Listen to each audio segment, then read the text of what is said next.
What's going on, man? Welcome back to the basement. I'm Ron, and today we have our weekly waiver wire video we do on this channel. We're going to go through our top 10 waiver wire pickups for week 6. We're going to cover some running backs, some wide receivers, some tight ends. All of them will be under 50% owned in ESPN leagues to make sure we're covering guys who aren't already on rosters in your league. So with that being said, we have 10 players to get to. Let's not waste any time. If you enjoyed the video at any point, make sure you get down below, subscribe, leave a like. Let's go. Thirsty, trying to choose. I know I'm critical. My nitty bag. Now, before we get into our waiver wire pickups for week 6, make sure you check out patreon.com/RonStewart. Every Tuesday afternoon, I sit down and write an article for the patrons where I go through each position 10 to 15 deep, and I give them my fab recommendations for each player so they're not bidding too much or too little on any of these guys and making sure that their waiver wire strategy is locked in. So if you want access to that, make sure you check out patreon.com/RonStewart. It'll be at the top of the description. It'll be at the top of the comments down below. Now, our first player here, our first priority ad, which I qualify priority ads as any player that I'm willing to bid 15% or more of my fab budget on, or if you're in a waiver wire league or like a waiver rolling system or whatever, definitely change that. But if not, you can use your first priority on Kenneth Walker. If he is on the waiver wire in any of your leagues, it is time to unload. We know rookie running backs are a cheat code in fantasy. We've seen it across the board. We've seen it this year with a guy like Breece Hall. We've seen it with Jonathan Taylor, DeAndre Swift. We saw it with J.K. Dobbins on the stretch in his rookie year. We've seen it with Kareem Hunt, Alvin Kamara. We get league winners, rookie running backs all the time. Kenneth Walker has that profile, and he's now thrusted into the running back one chair in Seattle. We have Rachaad Penny effectively out for the season with a fibula injury, or it's like a tibula, it's something like that. I think it's in his leg. It sucks. It's season ending, but that means that Kenneth Walker will be the lead back on an electric offense ran by Geno Smith, which is a weird sentence to say, but they're 7th in scoring in the NFL, which means that Kenneth Walker will be the lead back for a top 10 offense in the NFL. Now, I think a lot of redraft guys probably aren't super up to date with who Kenneth Walker is. He's a strong prospect. He was drafted in round 2. He reminds me in terms of quality of prospect of guys like Javonte Williams, Cam Akers, J.K. Dobbins. He has a similar mold where he's a strong day 2 running back prospect. He's not the greatest prospect in the world, but he is solid. He's 5'9", 211 pounds, comes from the Big Ten, Michigan State, runs a 4.38 40. And we saw that yesterday on his 69-yard touchdown run. He is going to have massive chunk plays, big plays. He's explosive. He had 8 carries for 88 yards and a touchdown yesterday, and he already looks extremely efficient. He's 3rd among running backs in avoided tackle rate with a minimum of 20 attempts, and he has 5.74 yards after contact per rush, which is 2nd among those running backs as well. Yesterday, he had 27 snaps to DJ Dallas's 10. He is going to be the lead back. DJ Dallas will be a little bit annoying where he's going to take away some targets, some passing down situation stuff, but you have a spot here with Walker where he has the upside for more than that. They're already trying to run him out there on routes, get him involved in the passing game. He has the upside to not only be the lead back and the between the tackles guy in this offense, but he could be the flat out bell cow and be used in all phases, which makes him a must add. Then our only other priority ad for this week is Eno Benjamin. And it's really not because Eno Benjamin's like a great running back or anything. It's because he found himself on Sunday as the only healthy running back in that room.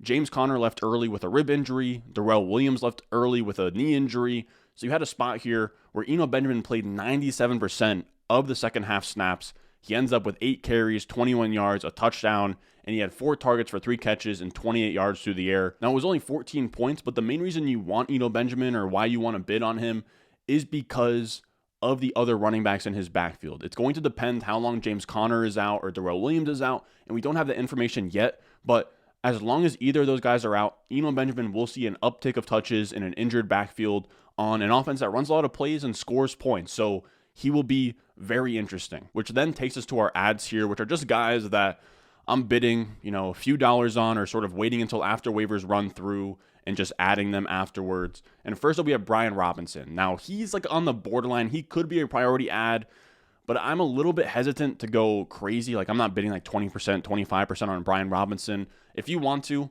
I see it. On Sunday, he had 9 carries for 22 yards in just his first game back from literally getting shot at. So we weren't really expecting much, and he actually came out here and led this backfield in opportunities with 9 rushes, 0 targets. So him having the most touches was really encouraging. Now, J.D. McKissic still led the entire backfield in snaps. He had 12 2-minute drill snaps, which should come down as Robinson works back to full health and as they see, more even game scripts. I think Brian Robinson here, this is kind of his absolute floor, where he had like a 25-30% snap share, 9 opportunities.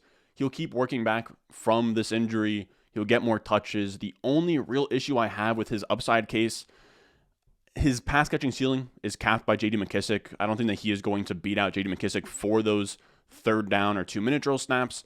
And then you have a 3-way split where Gibson won't have standalone upside really, but he's going to take carries. He'll be taking snaps. So you're pretty much getting Robinson, who his upside is like a 50% snap share between the tackles grinder type on this team. It's not overly interesting, but I guess it is a role on an NFL team, which is interesting. So I think he deserves to be on rosters at the very least. And then we have Tyler Allgeier, who was the lead back with 59% of the snaps for Atlanta this past weekend. He had 12 of 15 3rd and 4th down snaps. He had 1 out of 2 snaps inside the 10. He's got great usage. He was used as the primary back. He was used in the passing game. He was used in the goal line. Didn't get a ton of touches, though. He only had 13 opportunities. I wouldn't go crazy bidding on Tyler Allgeier. He is going to be kind of like the 1A in this backfield. The only issue is that Arthur Smith is super unpredictable. We've seen what he's been doing with London. We've seen what he's been doing with Pitts. And now they get San Francisco next week, so it's going to be a really, really tough defense to run against. And Damien Williams is due off of IR very soon, who saw 7 of the first 10 snaps with the first team in week 1. It wouldn't shock me at all if Arthur Smith just had complete allegiance to Damien Williams, let him slot right in there as the 1A, made Allgeier 1B, or the other way around, where Algier's the 1A, Damien Williams is the 1B, and there just might not be enough fantasy points to go around for either of them to be overly relevant. They're still both fine stashes. I like Damien Williams as a stash. Tyler Allgeier, you have to spend a little bit more for. It's an interesting situation with Cordarrelle Patterson still good to be out for the next 3 weeks, but it's going to be messy. It's going to be tough to start either of them against San Francisco. But again, 2 guys who shouldn't be on waivers, but also aren't super sexy pickups. Then our last running back here is Rachaad White, and he has seen his 2nd straight week of 39% of the snaps, his 2nd straight week of 8 or more opportunities. He had 5 carries for 14 yards, which isn't great. And then he had 4 targets, 3 catches, 28 yards for 7.2 points versus Atlanta. Not a crazy standalone day, but the fact that he's now seeing like a 40-60 split is massive in an elite offense tied to Tom Brady. We have the possibility here for him to carve out a Tony Pollard-like standalone role you can flex all the time. And at the very least, he is up there with the Alexander Madisons of the world as, the premier contingent value handcuff that needs to be on all rosters. Which then takes us to the wide receivers here. And I talk about this every single week. Rookie wide receivers are a cheat code off of waivers. They give you a ton of upside. We saw Amon-Ra St. Brown last year. We've seen it with Ayuk before. We've seen it with Justin Jefferson, CeeDee Lamb, T. Higgins. We see it all the time. These rookie wide receivers come out here and they give really, really good win rate seasons to their managers. So I like to just come out here and keep swinging on that upside. I think the first guy that represents that here is George Pickens. He has been out on this list for like the past 3, 4, 5 weeks, and he's still not owned in over 50% of ESPN leagues. He's right on the fringe. He's at 50.8% ownership on ESPN. That number needs to go up. He now has 3 straight weeks of 7 or more targets, and he has 2 straight weeks with 14 or more fantasy points. Also, 14 or more fantasy points the last 2 weeks have come with Kenny Pickett. There's definitely some chemistry there. He's a rookie wide receiver ascending a little bit here. The target share wasn't great. The volume was there. The production was there. I do think that Pickens is heading in the right direction as an 85% route participation rookie wide receiver with a high ADOT. He has an interesting profile. Then we have some new names here. And first up is Khalil Shakir, who is this really fun rookie wide receiver out of Boise State. He has a similar college profile to Romeo Doubs, where he was a 4-year group of 5 producer. He had good breakout age, a good target share, 4.4 speed, really, really exciting group of 5 guy. Like most of these group of 5 small school guys aren't going to be early declares like Sky Moore, Devontae Adams, Antonio Brown. A lot of them are going to look more like the Michael Gallups of the world, like Khalil Shakir, like a Darius Slayton. A lot of these guys, they go there for 4 years. They produce early. They produce the entire time just at a steady pace. And then they become producers in the NFL. And with Isaiah McKenzie out, Khalil Shakir finally had his opportunity. He comes in there. He runs 70% or more of the routes. He had 16.5 points on 5 targets, 3 catches, 75 yards, and a touchdown. He had a 19% target per out run. He had a 2-yard or better yards per out run. He had a 70-plus PFF grade. He hit all of the stuff we wanted him to hit. He did it in his first game as a starter. Now, Isaiah McKenzie should be coming back, but Jamison Crowder is out for the year.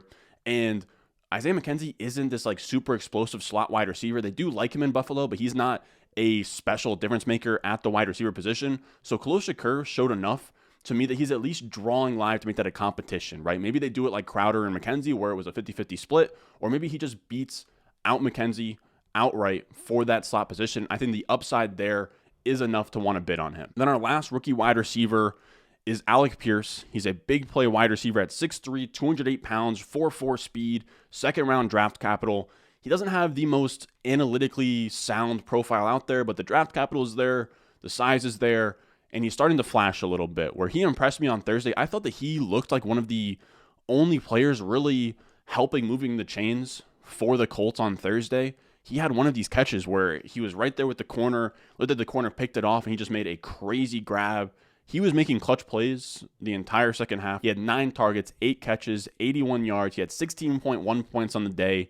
He ran 75% of the routes, which was the first time he was over 50% since week 1. I would assume that he's now earned himself more playing time since then. And I thought he looked great. On the entire season now, he is at a 20% or better target per out run. He's better than a 2 yards per out run. He's hitting all the numbers we want. He's looked solid. He's increasing his route participation. The only real issue is that his upside is capped by Matt Ryan. Outside of that, on an individual basis, he has hit every single box we are looking to check off. Next, we have Rondale Moore, who had 8 targets for 7 catches and 68 yards. He had 13.1 points. Nothing crazy here, only a 19% target share, but he's carving out this sort of satellite role where he's playing in that Greg Dortch role, who was like a top 24 wide receiver through 3 weeks.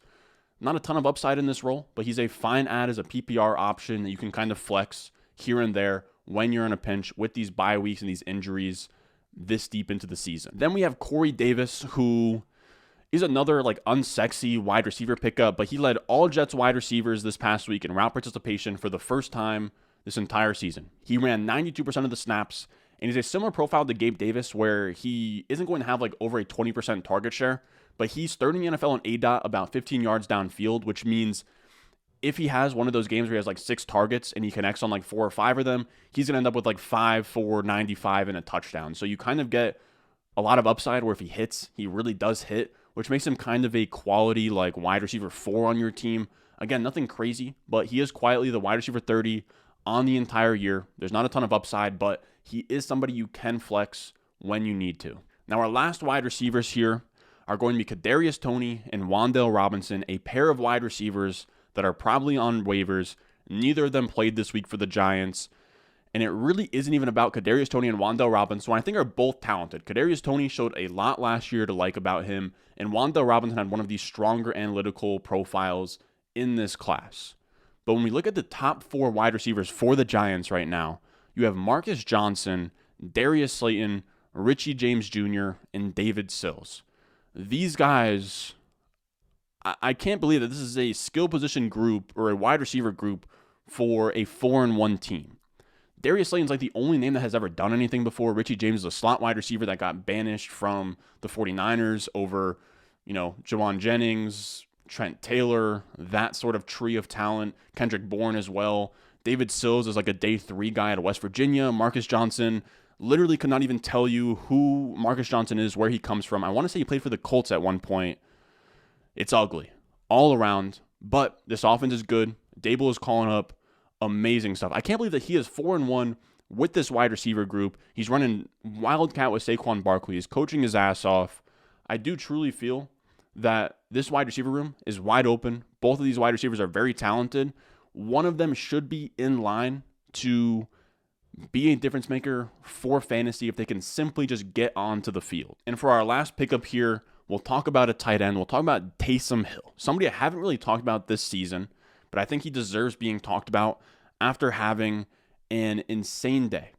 And the issue for me with Taysom Hill and why I've been hesitant to even talk about him as like a start or a waiver pickup is you just can never really feel good about starting him just given how unpredictable his usage has been.